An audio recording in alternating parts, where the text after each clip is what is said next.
Yakobus 1 ayat 15, dan apabila keinginan itu telah dibuahi, ia melahirkan dosa, dan apabila dosa itu sudah matang, ia melahirkan maut. Nama Tuhan Yesus kami berdoa dan mengucap syukur. Kita sama-sama katakan amin, amin, amin, haleluya. Silakan duduk. Shalom. Oke. Yang berdiri mungkin ada tempat duduk di depan sini. Oke. Sebelum saya mulai, ini sudah terbiasa di mana-mana, bukan di Semarang aja. Biasanya ibu-ibu suka lupa matiin HP. Di silent dulu ya ibu-ibu, biar nggak ganggu teman-temannya.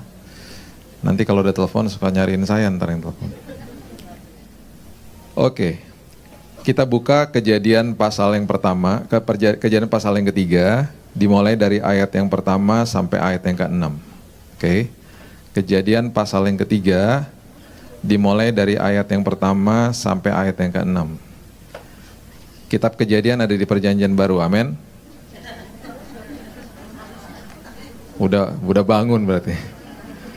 Saya pernah ibadah pagi, saya ngomong gitu, semua jemaat amin. Ibadah jam 6 pagi, belum bangun berarti. Oke. Sudah ada tempat duduk? Tempat duduk saya juga nggak apa-apa. Kita tunggu sebentar ya. Sudah dapat tempat duduk semuanya? Ini ada lagi satu di sini. Kalau zaman dulu boleh duduk di mimbar loh. Di sini. Sebelah sana. Sudah? Oke, satu lagi ya. Kita tunggu sebentar ya ibu-ibu ya. Kasihan yang belum dapat tempat duduk. Kejadian pasal yang ketiga itu adalah kisah tentang manusia jatuh dalam dosa ya. Oke. Jadi kita mau belajar tentang mengapa manusia jatuh dalam dosa dan kemudian kita memiliki kecenderungan itu sampai hari ini. Ya. Saya bacakan ya, Kejadian 3 ayat 1. Adapun ular ialah yang paling cerdik dari segala binatang di darat yang dijadikan oleh Tuhan Allah. Ular itu berkata kepada perempuan itu, tentulah Allah berfirman, semua pohon dalam taman ini jangan kamu makan buahnya, bukan? Lalu sahut perempuan itu kepada ular itu, buah pohon-pohonan dalam taman ini boleh kami makan, tetapi tentang buah pohon yang ada di tengah-tengah taman, Allah berfirman, jangan kamu makan ataupun raba buah itu, nanti kamu mati. Oke, perhatikan ayat-ayat ini ya ibu-ibu, bapak-bapak dan ibu-ibu. Ini kalau nggak diperhatikan dengan benar nanti pasti kelewat ya. Ini penting banget soalnya. Di situ ada kata di tengah-tengah ya, di tengah-tengah taman. Oke, nanti saya akan balik situ. Ini waktu dicobai pertama kali, yang dicobai, yang diajak ngomong itu adalah wanita ya. Oke. Waktu pertama kali Tuhan melarang untuk makan buah ini, perintah itu diberikan kepada pria atau wanita? Pria ya. Oke.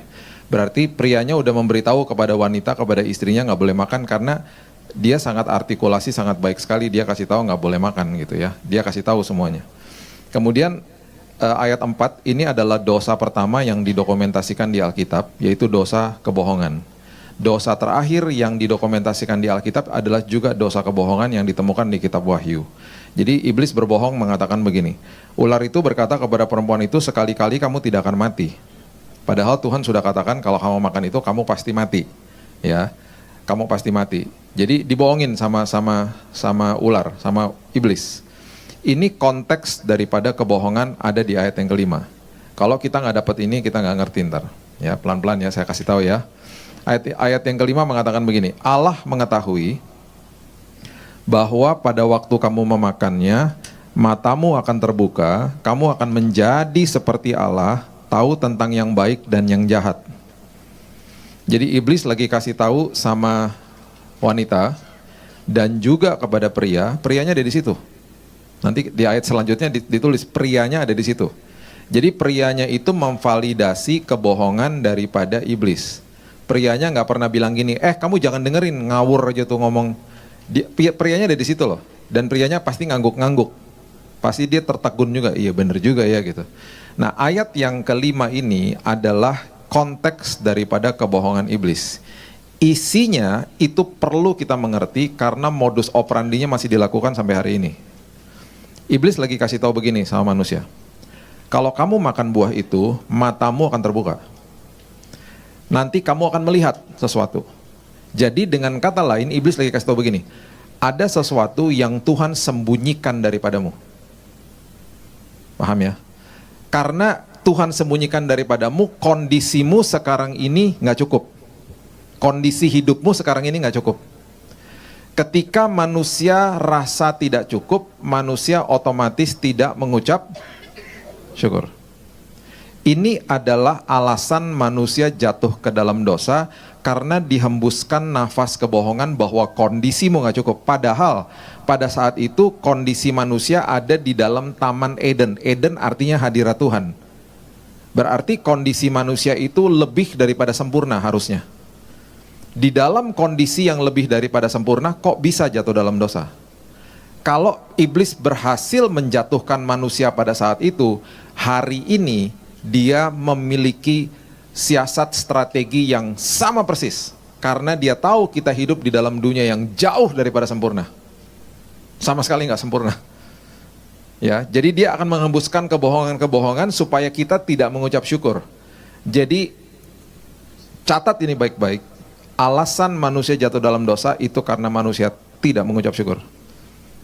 Makanya ada kuasa di balik ucapan syukur. Saya nggak akan hotbahin ke situ, karena itu akan panjang sekali. Itu ada pelajarannya, ada kuasa di balik ucapan syukur. Jadi itu sebabnya ketika Tuhan mau memulihkan hubungannya dengan manusia, dia selalu bilang bangun mezbah bagiku di perjanjian lama, di perjanjian baru akhirnya masuk ke dalam sebuah ucapan syukur. Ucapan syukur itu membangun mezbah di dalam alam roh kita. Untuk supaya betul-betul kita merasakan hadirat Tuhan. Hadirat Tuhan selalu ada, bukan diundang-undang. Hadirat Tuhan selalu ada, nggak pernah tinggalin kita. Tetapi kalau kita nggak mengucap syukur, kita tidak akan memalingkan muka kita kepada Tuhan, kita akan memalingkan muka kita kepada yang namanya masalah kehidupan. Selalu begitu. Jadi ucapan syukur adalah pintu gerbang masuk hadirat Tuhan, Mazmur 100. Masuk pintu gerbangnya dengan nyanyian syukur. Oke? Nah, ini yang terjadi.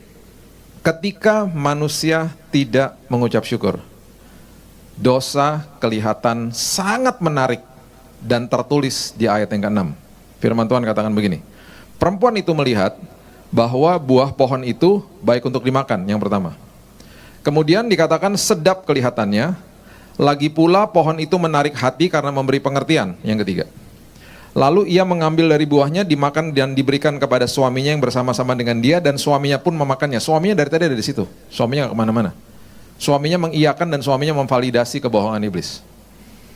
Oke? Sekarang perhatikan ini baik-baik. Pohon itu ada di tengah-tengah taman tuh. Tadi kita udah baca ya. Penulis kitab Kejadian lagi kasih tahu sama kita bahwa dosa itu selalu ada di sekitar mereka. Tetapi dosa nggak pernah kelihatan menarik. Di saat dosa kelihatan menarik untuk dimakan, di ayat yang ke-6, itu di titik ketika manusia tidak mengucap syukur. Dan itu terjadi sampai hari ini. Jadi pelan-pelan, iblis kalau mau menjatuhkan kita dalam dosa, dia pelan-pelan akan mengembuskan kebohongan-kebohongan bahwa hidupmu gak cukup. Dan kita dibentur-benturkan dengan orang lain, kita dibanding-bandingkan dengan orang lain.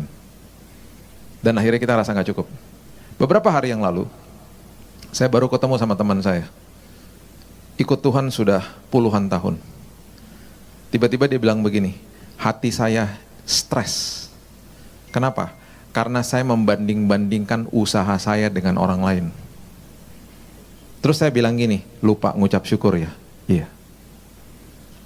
Coba kamu mulai hari ini isi dengan ucapan syukur apa yang kamu punya hari ini. Kamu nggak ada masalah toh? Nggak ada. Depresi gara-gara banding-bandingin diri dengan orang lain. Kenapa Tuhan berkati usaha dia, sementara dia nggak kenal Tuhan? Itu yang terjadi. Jadi ketika saya konseling seorang pria yang jatuh dalam dosa-dosa perselingkuhan, dia nggak langsung jatuh dalam dosa perselingkuhan, karena dia tahu kebenaran firman Tuhan. Sekretaris yang di kantor yang cantik dilewatin tiap hari, sama seperti pohon itu ada di tengah-tengah taman, dilewati tiap hari, nggak pernah kelihatan menarik. Caranya gimana iblis supaya dia jatuh dalam dosa? Mulai dibanding-bandingkan dengan sekretaris di kantor. Siapa? Istrinya lah. Istrinya bangun pagi satu hari lagi ngorok seperti begini. Dia mulai lihat, Di awal-awal dia mulai merasa begini, koelek istriku sekarang ya. Nah, itu pertamanya gitu. Terus beberapa minggu kemudian dia lagi lihat istrinya lagi, dia ngomong lagi dalam hatinya, 15 tahun yang lalu bentuknya nggak kayak begini. Kenapa anak udah 3 sekarang jadi gembul gini ya? 15 tahun yang lalu bentuknya seperti sekretaris di kantor. Mulai dihembuskan nafas kebohongan bahwa hidupmu tidak cukup.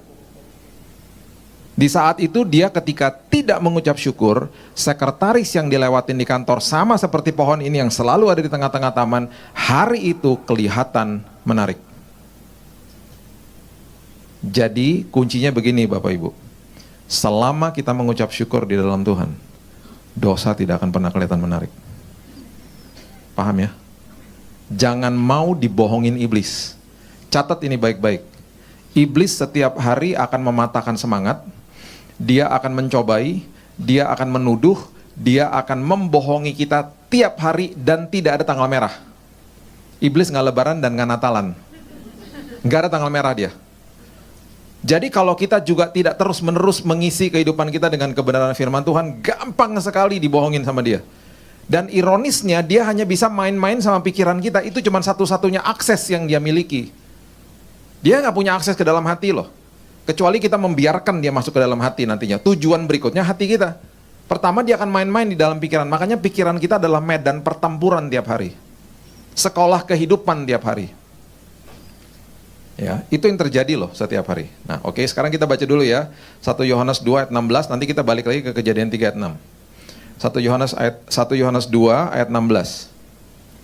Perhatikan kalimat-kalimat ini. Alkitab kita ditulis dalam jangka waktu 1400 sampai 1500 tahun oleh orang yang berbeda-beda, di tempat yang berbeda-beda, dalam bahasa dan kultur yang berbeda-beda, semuanya nyambung. Kenapa? Karena firman Tuhan, bukan firmannya manusia. Oke. Perhatikan 1 Yohanes 2 ayat 16. Dikatakan begini, sebab semua yang ada di dalam dunia, yang pertama adalah keinginan daging, kedua adalah keinginan, yang ketiga adalah keangkuhan. Oke, perhatikan ini, bukanlah berasal dari Bapa melainkan dari dunia. Kita ulang ya, yang pertama adalah keinginan daging, yang kedua keinginan, yang ketiga adalah keangkuhan. Oke, hafalin ya. Sekarang balik lagi ke Kejadian 3 ayat 6. Ke Kejadian 3 ayat 6, coba lihat.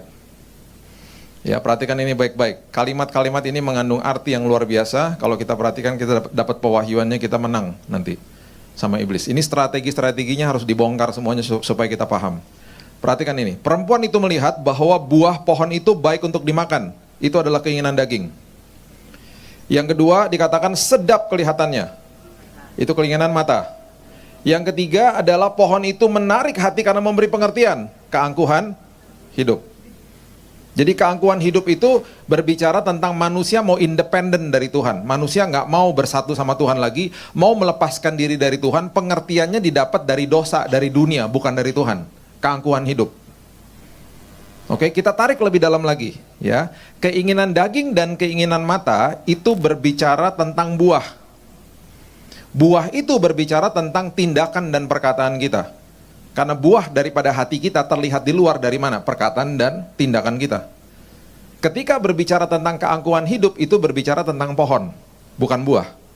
Pohon korelasi dengan buah apa? Pohon adalah rumahnya. Rumah daripada tindakan kita dan perkataan kita siapa? Hati kita. Ketika hatinya rusak, memiliki keangkuhan hidup, tidak lagi mau bersatu dengan Tuhan, mau independen, mau seenaknya sendiri, lahirlah buah-buah dosa, yaitu keinginan daging dan keinginan mata dari tindakan dan perkataan manusia. Paham ya? Oke, kita tarik lebih dalam lagi. Saya mau cerita dulu, tahun 86 saya dikirim ke sekolah namanya Oral Roberts University, sekolah universitas Kristen yang sangat luar biasa, oleh orang tua saya. Orang tua saya, mereka tahun 67 mendirikan yayasan namanya Immanuel. Jadi saya besar di dalam keluarga yang kalau orang Jakarta bilang ini Kristen, ini Kristen. Kristen tuh di atasnya Kristen gitu. Jadi Kristen banget maksudnya gitu ya. Itu bahasa Jakarta. Jadi pakai Kristen gitu. Kristen banget sih gitu. Jadi saya hidup besar di keluarga seperti begitu, yang setiap hari ada buku rohani di mana-mana, di garasi lah, cetak buku, kirimin ke hamba-hamba Tuhan, pakai truk lah, segala macam. Jadi caranya bagaimana untuk membiayai yayasan, karena orang tua kami, keluarga kami nggak mau minta-minta uang, mereka punya usaha. Usahanya ngapain? Usaha kopi. Tahu kopi Starbucks? Tahun 71 gerainya Starbucks cuman ada satu di Amerika. Dan pertama kali mereka dikirim kopi Sumatera itu dari keluarga saya. Kopi Sumatera dikirim, berhubungan dengan mereka pakai telex. Zaman dulu nggak ada fax, nggak ada telepon. Ya telepon ada cuma mahal banget. Telex dikirim, mereka suka. Mereka kasih dolar. Dolarnya itu dikurs, dimasukin ke rupiah buat biaya operasional yayasan. Jadi waktu sebelum papa saya meninggal, ketika Starbucks masuk ke Indonesia, dia bilang gini, puji Tuhan, dulu dipertemukan sama Starbucks. Gerainya cuma satu, tahun 71. Saya pernah pergi ke gerai itu. Logonya masih logo zaman dulu. Saya ngomong sama orangnya, kamu tahu nggak kopi Sumatera yang sekarang ada di semua Starbucks di seluruh dunia, itu yang pertama kali perkenalkan itu adalah keluarga saya bilang gitu. Oh ya?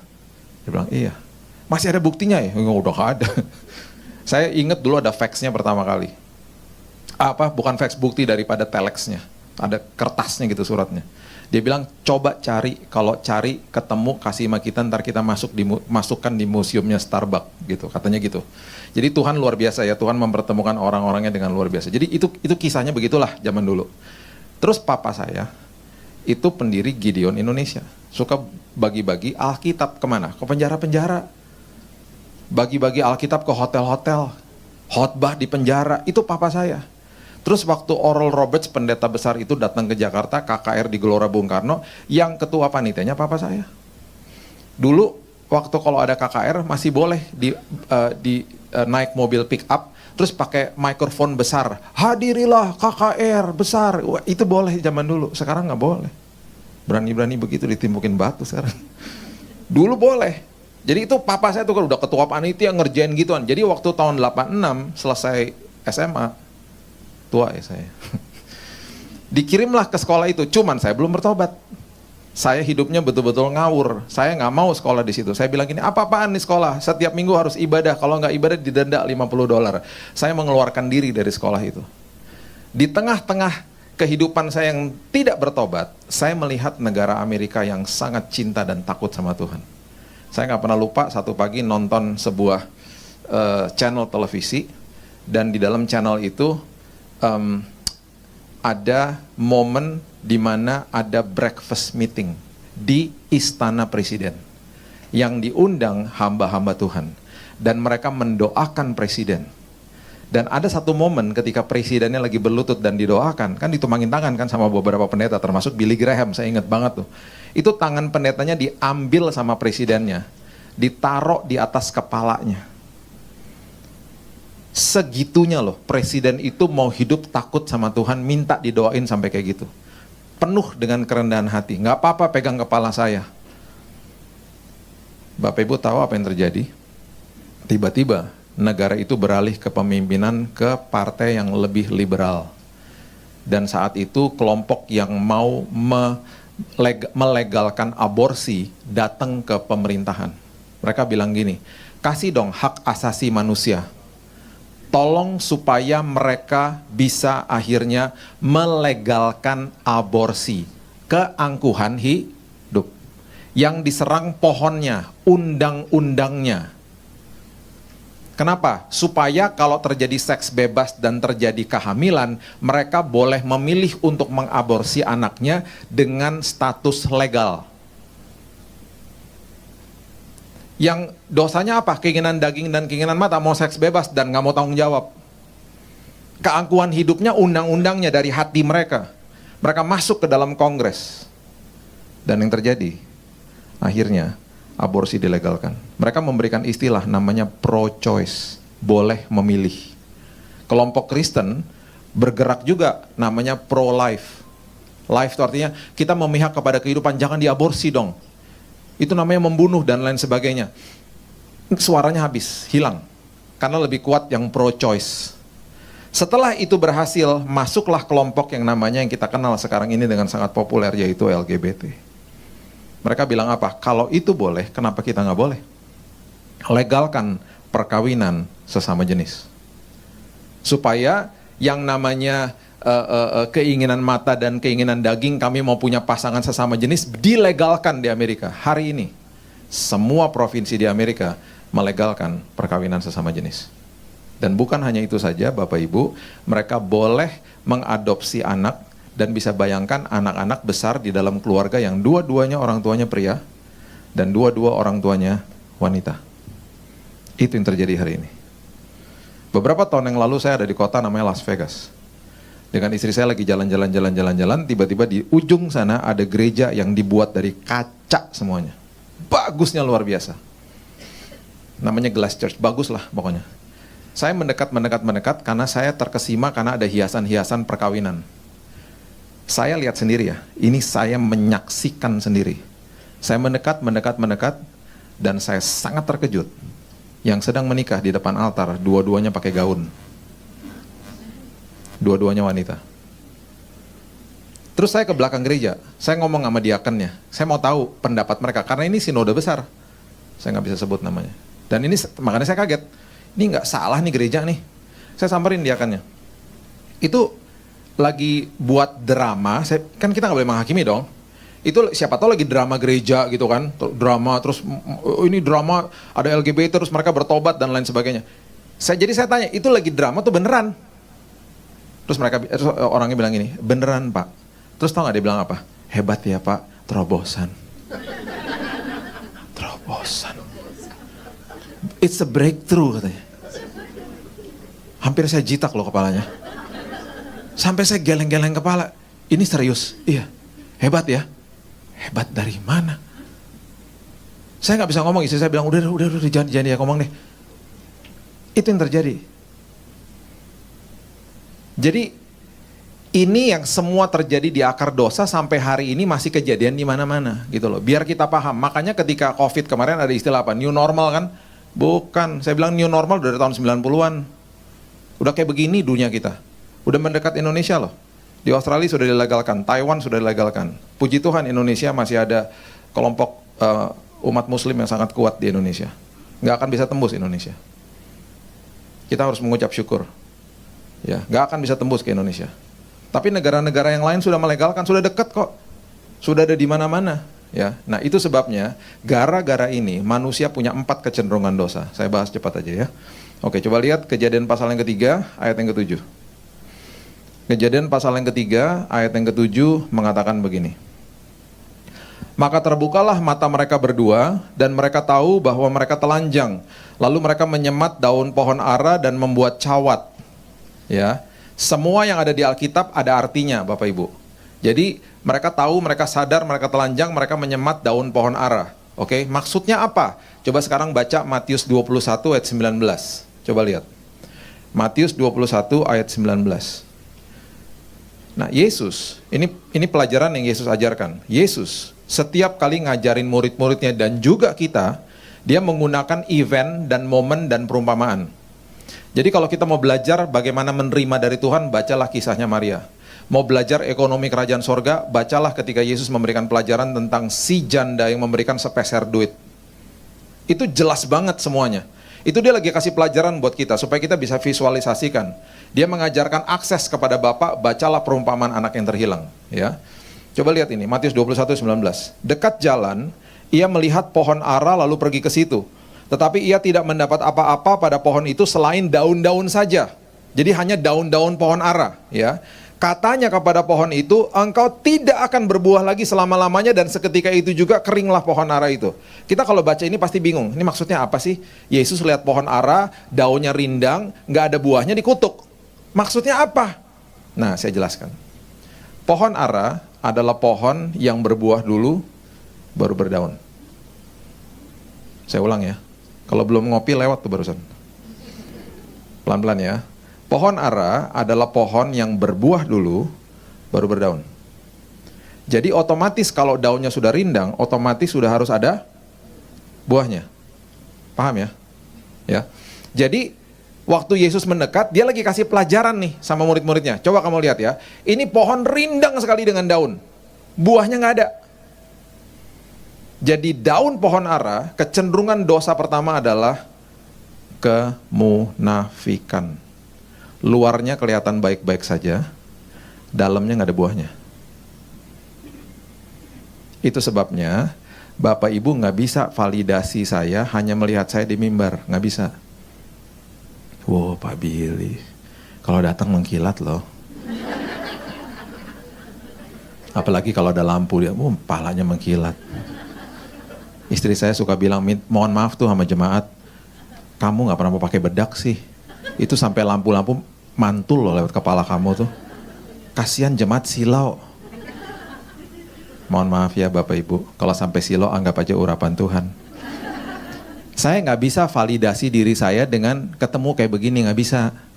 Bapak Ibu kalau mau tahu aslinya saya, harus tanya sama istri saya, kedua anak saya, sama dua mbak yang kerja di rumah saya. Yang satunya 23 tahun ikut sama saya. Udah 2 kali kita kirim dia umroh, ini lagi umroh tadi. Nanti 2 hari lagi baru pulang. 23 tahun ikut saya. Seusia anak saya yang pertama. Jadi anak-anak tuh diurusin sama dia dari kecil. Ya. Nah, kalau hari Senin, itu hari libur hamba Tuhan biasanya. Termasuk saya.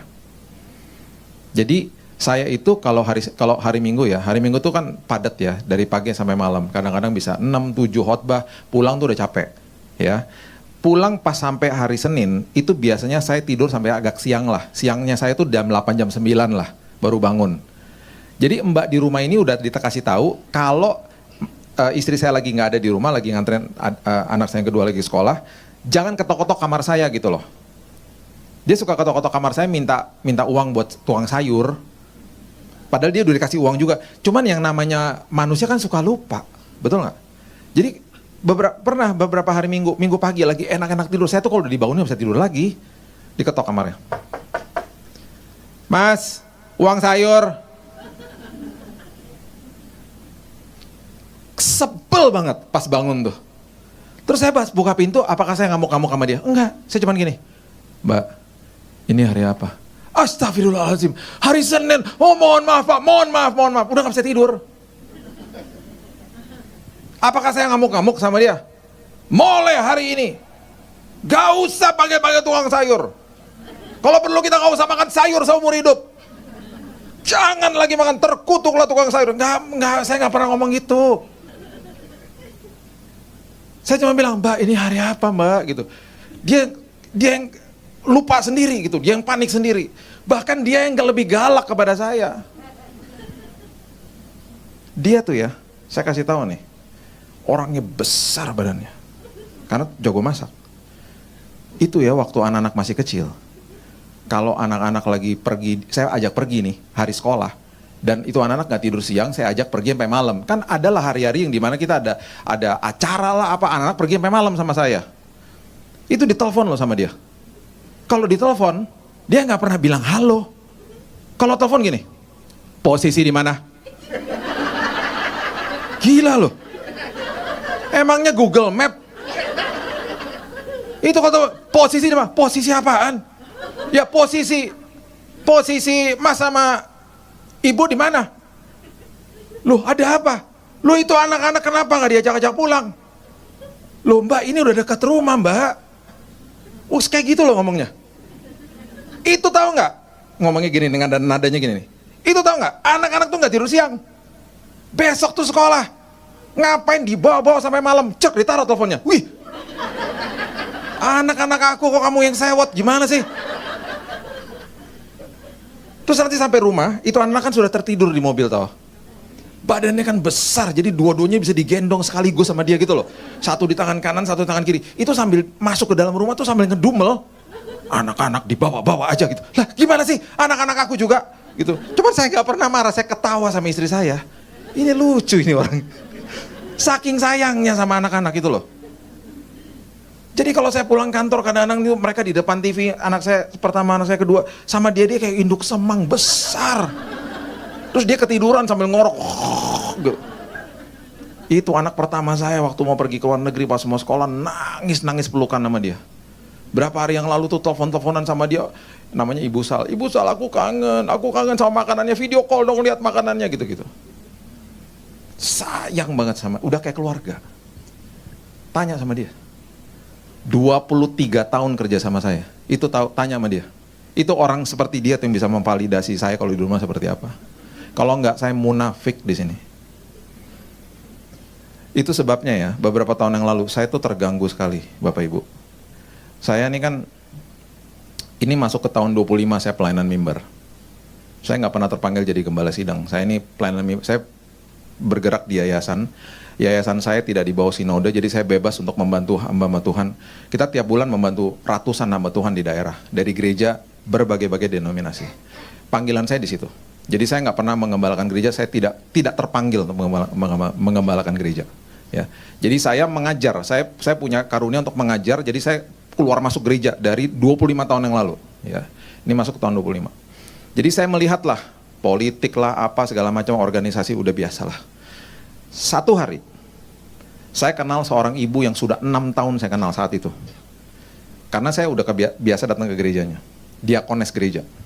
Satu hari diantar pulang, mau diantar pulang, dia bilang gini, Pak pakai mobil saya aja. Saya nggak ikut, ibu nggak ikut, nggak, sama supir saya aja. Baru jalan sama supirnya beberapa menit, supirnya tiba-tiba gini sama saya, Pak ada kerjaan nggak buat saya? Nah loh, mobilnya bagus, gaji pasti bagus, kenapa minta kerjaan sama saya? Terus saya tanya, kenapa mas? Tiba-tiba dia setengah-setengah nangis. Saya udah nggak tahan Pak kerja di sini. Loh kenapa mas? Setiap hari Pak saya dianjing-anjingin Pak, anjing-anjingin. Belok kiri salah anjing, belok kanan salah anjing, sampai saya mimpi anjing Pak. Loh mas, sama siapa mas dianjing-anjingin? Lo sama ibu yang tadi. Itu kan majikan saya. Yang bener aja mas. Itu ibu baik hati. Pak, Bapak kalau nggak percaya tanya sama pembantu-pembantu di rumah Pak. Semua dianjing-anjingin sampai anjing di rumah takut sama ibu Pak. Mas, itu ibu baik hati mas. Saya kenal ibu itu udah bertahun-tahun. Tahu dia bilang apa? Pak, kalau hari Minggu dia baik Pak. Kalau sudah sampai Senin sampai Sabtu Pak nggak karu-karuan Pak. Saya ketakutan Pak. Besok kan hari Senin Pak. Kalau saya berdoa tiap hari Minggu kan nggak mungkin Pak. Saya ketakutan Pak. Tolong Pak. Dia kasih secari kertas udah ada nomor teleponnya loh. Rupanya udah ditulis sama dia. Terus sebelum saya turun dari mobil dia bilang, Pak ingat saya loh Pak. Jangan lupa Pak. Jangan lupa aku loh Pak. Saya rasa seperti Yesus di kayu salib. Seperti penjahatnya waktu ngomong, jangan lupakan aku ketika masuk Firdaus. Saya kehilangan nomor itu, kalau enggak saya suruh kerja di sini aja, PD Victory Semarang. Terganggu loh, saya hari itu terganggu. Karena saya kenal ibu ini udah 6 tahun. Dan setiap kali ke gereja, baiknya luar biasa. Shalom. Baik banget. Mana ada yang tahu dia anjing-anjingin orang, ayo. Sampai anjing di rumah juga takut sama dia, mana ada yang tahu? Munafik. Itu kecenderungan dosa loh. Manusia punya dualisme akhirnya, kepribadiannya. Ingat kata integritas adalah depan belakang sama, podo ae. Nggak ada yang, oh di rumah beda, di sini nggak, sama. Di gereja kita beribadah, nanti doa berkat disampaikan, kita ibadah jalan terus dengan format yang berbeda-beda.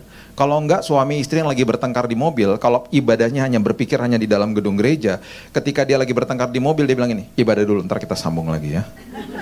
Masuk ke dalam gedung gereja, shalom. Setelah doa berkat masuk ke dalam mobil, sampai mana tadi? Lanjutin, ayo. Enak aja. Mobil itu berubah jadi tempat ibadah karena gerejanya kita. Dulu perjanjian lama gereja gedungnya, sekarang bukan gedungnya. Makanya Yesus katakan sebentar lagi ada yang melebihi bait Allah. Bahkan ini batu-batunya akan dihancurkan ke bawah. Dipertajam sama Paulus, tubuhmu adalah bait Allah. Makanya arti gereja adalah eklesia, orang-orang yang dipanggil keluar. Kita gerejanya, ini gedungannya aja. Hari Minggu kita ke gedung gereja.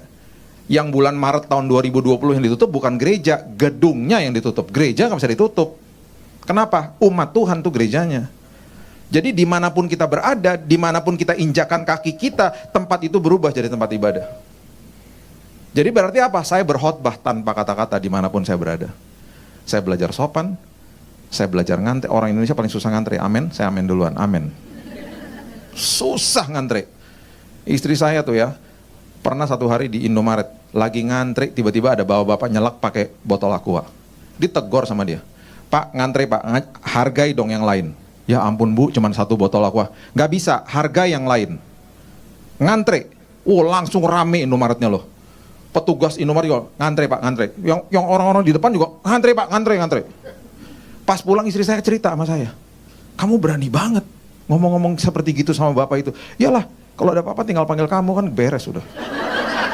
Karena Indomaretnya dekat rumah. Emangnya aku preman apa? Ya aku tinggal telepon kamu, kamu datang berdiri depan pintu. Kamu nggak usah ngomong, kamu berdiri situ, udah ketakutan pasti orang lihat kamu. Muka penyamun jangan. Ngeri banget berarti aku ya sayangnya. Ya iyalah, kamu nggak usah, kamu merengut dikit aja orang nggak tahu kamu hamba Tuhan. Pikir kamu debt collector. Ngeri banget. Muka debt collector, hati rinto, tapi tenang aja. Yang kedua Kejadian 3 ayat 8, coba lihat. Ini semuanya ditulis di dalam kitab Kejadian. Kejadian 3 ayat 8. Ketika mereka mendengar bunyi langkah Tuhan Allah yang berjalan-jalan dalam taman itu pada waktu hari sejuk, bersembunyilah manusia dan istrinya terhadap Tuhan Allah di antara pohon-pohonan dalam taman. Yang kedua, kecenderungan yang kedua, dan sampai hari ini iblis masih membohongi kita dibuat ketakutan sama Tuhan. Bukan takut sama Tuhan. Beda loh. Orang yang takut sama Tuhan sama orang yang ketakutan sama Tuhan. Orang yang takut sama Tuhan adalah orang yang respect, reverent bahasa aslinya. Hormat sama Tuhan. Bukan ketakutan. Orang yang ketakutan sama Tuhan tuh gini, aduh Tuhan berseberangan sama saya, aduh saya jatuh dalam dosa. Makanya saya berulang kali saya katakan begini, kita ini sudah dilayakan. Jadi kalau berdoa jangan minta-minta dilayakan lagi, sudah selesai di kayu salib, tetelestai, selesai. Waktu dia katakan sudah selesai, yang terjadi apa? Tabir bait Allah terbelah dua. Itu lambang daripada sekarang kita bisa menghampiri tahta Tuhan kapan saja, di mana saja, dalam kondisi apa saja. Jangan dijahit lagi tabirnya. Jangan memisahkan diri lagi dari Tuhan. Aduh kalau saya jatuh dalam dosa, Tuhan berseberangan sama saya. Tuhan marah sama saya. Tuhan tidak menuduh, tidak menghakimi. Tuhan tidak mengutuk. Tidak ada lagi kutuk-kutukan. Orang yang percaya kepada Kristus tidak lagi, selesai sudah. Jadi jangan pernah minta-minta dilayakin lagi sama Tuhan. Sudah, nah doanya harus begini, Tuhan terima kasih, aku sudah dilayakan. Merdeka langsung. Karena kita nggak berseberangan sama dia. Makanya saya kalau ngajarin kedua anak saya nggak pernah ngajarin ini begini-begini. Ini hukum Taurat bagi saya. Anak siapa kamu? Anaknya bingung, anak kamu kok nanya gimana sih? Dirangkul anaknya. Jadi waktu mereka dulu nakal-nakal saya rangkul. Saya udah buktikan berhasil sama mereka. Saya rangkul, saya bilang ini, apa yang saya bisa lakukan supaya kamu gak lakukan itu lagi? Mereka langsung berpikir apa? Oh ayah saya tidak berseberangan sama saya. Ayah saya satu pihak sama saya. Terus mereka mulai menyebutkan disiplin-disiplinnya ketika mereka melakukan kenakalan misalnya. Nanti kalau aku lakukan lagi, Dedi ambil aja mainan aku, Dedi jangan ajak aku ke sini dan lain-lainnya. Dan ketika mereka menjalankan disiplinnya, mereka nggak sakit hati sama saya. Lambat laun mereka bertumbuh di dalam kasih karunia. Karena mereka tahu bahwa papanya sayang sama dia. Fokusnya mereka kepada kasih, bukan kepada hukuman. Ketika satu hari saya nggak di rumah, mereka tidak buat nakal karena ketakutan sama saya, bukan. Karena mereka hormat sama saya. Itu Tuhan. Tuhan nggak pernah berseberangan sama kita. Nggak ada yang bisa memisahkan kasihnya dia kepada kita. Nggak ada. Mau dosa sebesar apapun masa lalu kita, Alkitab mengatakan dia adalah prodromos, dia adalah orang yang pribadi yang menjadi perintis jalan kita. Itu dahsyat loh kata-kata itu. Perintis, itu artinya prodromos ya. Itu artinya tuh apa? Orang yang lari ke dalam kota, itu zaman-zaman kerajaan dulu, lari ke dalam kota, teriak sama masyarakat, "Woi, raja mau datang, orang pejabat mau datang." Mereka semuanya baris di pinggir jalan. Terus mereka melambai-lambaikan apa, bendera lah, apalah. Karena orang penting mau lewat. Bayangin loh, Yesus yang jadi orang itu. Seolah-olah dia masuk ke dalam pelataran sorga. Dia teriak, sebentar lagi ada orang penting mau datang. Siapa? Saudara dan saya. Karena saat dia katakan sudah selesai, kita bisa menghampiri tahta Tuhan kapan saja. Tadinya harus pakai mediator, pakai imam besar, hari yang namanya Atonement Day, hari pendamaian sekali setahun. Itu pun kalau imam besarnya nggak kudus bisa mati di ruang maha kudus. Mediator. Makanya ketika Yesus jadi mediator agung, beres sudah semuanya. Sekali dan untuk selamanya. Gak diulang-ulang lagi udah. Jadi itu maksudnya, jangan mau dibohongin iblis bahwa Tuhan tuh marah-marah sama kita. Oh saya sakit karena saya lakukan dosa pak, dan lain sebagainya. Gak ada, Tuhan gak kasih penyakit, Tuhan gak kasih kecelakaan. Tuhan Maha Pengasih. Kita sakit, kita mengalami hal-hal yang sulit dalam hidup ini karena dunia sudah jatuh. Karena dunia penuh dengan kegelapan, bukan dari Tuhan. Yang ketiga, coba lihat di Kejadian pasalnya yang ketiga, ayatnya yang ke-12 dan ke-13. Ingat ya, orang yang ketakutan sama Tuhan, akhirnya kerap kali punya kecenderungan untuk memberikan ketakutan kepada orang lain. Kita ini harus belajar gini loh, kalau masuk ke dalam ruangan, kita harus jadi termostat bukan termometer. Termometer itu mengukur suhu. Jadi prinsipnya gini, kalau masuk ke dalam rumah, misalnya pulang ke rumah nih ya, kalau saya termometer, suhu rumahnya lagi nggak enak, saya ikut marah-marah ntar. Suhu di dalam rumah misalnya lagi nggak enak, misalnya makanan belum siap gitu ya, terus saya kelaparan gitu, marah-marah saya. Itu namanya termometer, tergantung sama apa yang terjadi di sekelilingnya. Makanya dia termometer. Kalau termostat, itu yang ada di dalam remote AC kita tuh. Kita pencet, yang tadinya panas, kita minta supaya jadi 18 di dalam ruangan ini. Sedingin 18 derajat, jadi dingin ruangannya. Yang tadi suhunya panas, suhunya nggak enak, kita bisa mendinginkan suasana. Itu garam makanya. Jadi garam dunia tuh begitu. Jadi berikan rasa nyaman dan aman gitu loh kepada orang-orang di sekeliling kita. Gampang sih kalau mau taunya.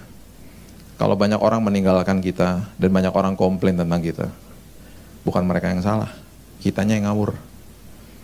Itu aja. Jadi kalau kita masuk ke dalam sebuah ruangan, kita masuk ke dalam rumah kita, apakah orang di rumah pada kabur masuk kamar karena kita pulang? Atau mereka pada keluar dari kamar dan senang menyambut kita? Itu. Akhirnya jadi kecenderungan seperti itu kalau kita tidak mengerti kebenaran firman Tuhan. Yang ketiga, manusia akhirnya saling menyalahkan. Ini yang ketiga. Kejadian 3 ayat 12. Manusia itu menjawab, perempuan yang kau tempatkan di sisiku, dialah yang memberi dari buah pohon itu kepadaku, maka aku makan. Kemudian berfirmanlah Tuhan Allah kepada perempuan itu, apakah yang telah kau perbuat? Jawab perempuan itu, ular itu yang memberdayakan aku, maka aku makan. Saling menyalahkan, blaming games. Menyalahkan Tuhan, menyalahkan manusia lain, menyalahkan diri sendiri. Makanya ya, selalu saya katakan, jangan menuntut dari orang lain. Makanya saya pernah bilang begini, nggak ada orang yang tepat dalam hidup ini. Karena nggak ada satupun orang yang bisa menjawab kebutuhan kita dari A sampai Z. Ya di sini kalau misalnya masih ada yang jomblo, ya jangan mencari cowok atau cewek yang tepat. Nggak ada, itu mitos. Jadi prinsipnya adalah saya harus mempersiapkan diri jadi orang yang tepat bagi orang yang nanti saya akan nikahi. Gitu loh. Saya harus menjaga kekudusan dari hari ini. Saya harus berdoa bagi nanti pasangan saya. Yang sudah menikah berarti besok pagi kalau bangun pagi apa? Saya mengambil keputusan untuk menjadi istri yang tepat bagi suami saya. Saya mengambil keputusan untuk menjadi suami yang tepat bagi istri saya. Nggak menuntut. Jadi ketika dua-duanya melakukan hal ini, jadilah sebuah hubungan yang sangat sehat. Karena apa? Saling mendahulukan, bukan menuntut. Itu maksudnya. Akhirnya orang yang saling menuntut, saling menyalahkan. Kecenderungannya persis seperti ini. Gitu loh. Ya. Dan yang terakhir, yang diganggu dan dirusak sama iblis adalah identitas. Coba lihat Kejadian pasal yang kelima, ayat 1 dan 2. Pada awalnya namanya manusia diberikan sama Tuhan namanya ini, sama namanya ya. Kejadian 5 ayat 1 dan 2. Inilah daftar keturunan Adam pada waktu manusia diciptakan oleh Allah, dibuatnyalah dia menurut rupa Allah. Laki-laki dan perempuan diciptakannya mereka. Perhatikan ya, laki-laki dan perempuan diciptakannya mereka.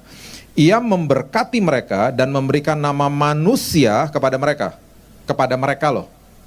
Manusia artinya humankind, manusia artinya Adam, bahasa aslinya. Kepada siapa? Kepada mereka, kepada pria dan wanita. Pada waktu mereka diciptakan. Jadi pada awalnya, dua-duanya itu namanya Adam laki-laki, Adam perempuan. Awalnya namanya Adam laki-laki, Adam perempuan.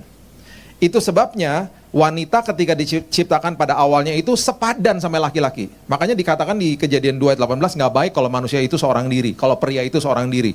Dijadikan penolong yang sepadan, gitu loh. Makanya ketika manusia diciptakan sama Tuhan, itu pakai kata dibentuk. Arti katanya yatsar. Dari apa? Debu tanah. Ketika wanita diciptakan, digunakan kata dibangun. Karena dibangun di atas pria toh. Pakai kata banah bahasa aslinya. Waktu wanita diciptakan, namanya bahasa Inggrisnya apa? Woman. Woman itu dari kata man. Man yang pakai womb. Womb itu artinya apa? Rahim. Woman artinya man with a womb. Woman artinya pria yang ada rahimnya gitu loh. Itu arti dasarnya tuh begitu, makanya ada kata woman yang keluar. Karena dia dibangun di atas pria. Ketika dia dibangun di atas pria, ini yang pria sendiri loh katakan. Ini coba lihat ya, Kejadian pasal yang kedua. Sebelum kejatuhan nih. Kejadian pasal yang kedua, ayatnya yang ke-23. Ini pria loh yang mengatakan. Pria mengatakan begini, inilah dia. Si wanita ya, dia mengatakan soal wanita ya, istrinya ya. Tulang dari tulangku, daging dari dagingku, ia akan dinamai perempuan sebab ia diambil dari laki-laki, ia akan dinamakan woman, taken from man, gitu loh. Wow, betul-betul sepadan, tulang dari tulangku, daging dari dagingku. Setelah kejatuhan, tiba-tiba wanita dilabel sama pria. Kejadian 3:20 coba lihat, ayat terakhir. Kejadian 3:20. Manusia itu, pria itu, memberi nama Hawa kepada istrinya. Hawa itu adalah nama yang diberikan pria, bukan Tuhan. Diberikan pria kepada wanita. Arti kata Hawa adalah syafah. Syafah itu artinya kamu tugasnya hanya mengandung aja. Makanya kalimat berikutnya apa? Sebab dialah yang menjadi ibu semua yang hidup. Di downgrade. Di label wanita. Sekarang kamu namanya Hawa aja. Bukan daging dari dagingku, tulang dari tulangku lagi. Hawa udah kamu sekarang. Makanya timbullah gerakan emansipasi wanita tuh gara-gara ayat ini. Itu sebabnya sampai hari ini kita mudah untuk menghakimi orang lain. Kita pun dihakimi sama orang lain. Kalau kita pernah melakukan kesalahan zaman dulu, kapanpun, kita punya stigma sekarang. Dan kita merasa bahwa kita tuh terasa tertuduh, rasa kayaknya ya udah jelek ya jelek aja udah selama-lamanya gitu. Kata kita dilabel-labelin sama orang. Itu kecenderungan sampai hari ini. Berapa puluh tahun yang lalu, sebelum ada aplikasi Gojek, saya pernah keluar dari sebuah rumah di Jakarta sama teman saya, habis kelompok sel, malam-malam udah jam 11. Nungguin taksi gak ada yang mau stop. Karena taksinya ketakutan. Saya sama teman saya orang Ambon. Di pinggir jalan di Jakarta, ya Jakarta beda sama Semarangnya. Jakarta kan memang kalau malam-malam banyak rampok ya. Ya taksi-taksi yang dirampok juga dulu kan banyak ya. Jadi saya lagi berdiri di pinggir jalan sama teman saya ngomongin firman Tuhan, ya ampun, yang tadi barusan kita bahas. Udah gitu saya kalau naik taksi saya kasih tip besar loh. Saya kalau sama supir taksi generous banget saya. Saya lagi ngomong firman Tuhan sama teman saya. Terus kita sambil ngomong kan gini-gini kan. Taksi semua supir taksi begini. Terus jalan terus. Lama-lama kita bilang, ini kenapa ya nggak mau pada mau stop ya? Terus lama-lama saya bilang, kamu serem sih. Terus teman saya bilang, kamu juga serem sih. Akhirnya kita balik ke rumah teman itu. Ketok lagi rumahnya, anterin pulang dong. Loh kenapa? Nggak ada taksi ya? Ada sih. Loh kenapa? Nggak ada yang mau stop. Saya disangkain penjahat tuh kayak gitu pernah. Pernah juga beberapa tahun yang lalu saya sama teman saya orang bule ke Candi Borobudur disangka The Rock. Tahu nggak ibu-ibu The Rock? Adalah pokoknya itu bintang film memang The Rock. Botak-botak. Dia kayak saya, bukan saya kayak dia. Cie. Saya disangkain The Rock sampai orang-orang pada ngantri depan saya minta tanda tangan, coba. Minta tanda tangan, minta foto, termasuk satpam. Saya kan begah lama-lama kan saya bilang saya samperin satpamnya. Mas jalan keluar lewat mana? Loh, bukan The Rock toh? Ya bukan lah. Dia kaget saya bisa ngomong Indonesia. Yang terakhir nih paling parah. Berapa bulan yang lalu saya nganter jahitan istri saya ke penjahit langganannya dia. Saya nganterin, pas saya buka pintunya, selamat siang tante, ini jahitannya Bu Gebi, istri saya. Terus tantenya gini, oh Bu Gebi, yang suaminya hamba Tuhan. Oh, ya taruh situ aja. Terus dia ngejahit lagi. Oh ya terima kasih ya tante. Gitu. Saya dalam hati, oh si tante lagi sibuk kali ya. Gitu. 2 minggu setelah itu istri saya ke situ ngambil jahitan. Tante mau ngambil jahitan? Oh iya itu tuh ambil aja. Iya 2 minggu lalu kan supirnya nganter ke sini kan. Gitu.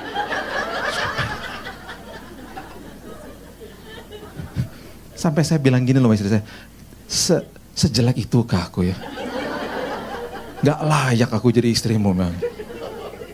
Disangkain penjahat, disangkain The Rock, disangkain supir, apalagi coba. Saya mau tutup dengan ini ya. Saya ini sama istri saya suka ke nama istilahnya itu thrift store. Thrift store itu artinya toko barang-barang bekas.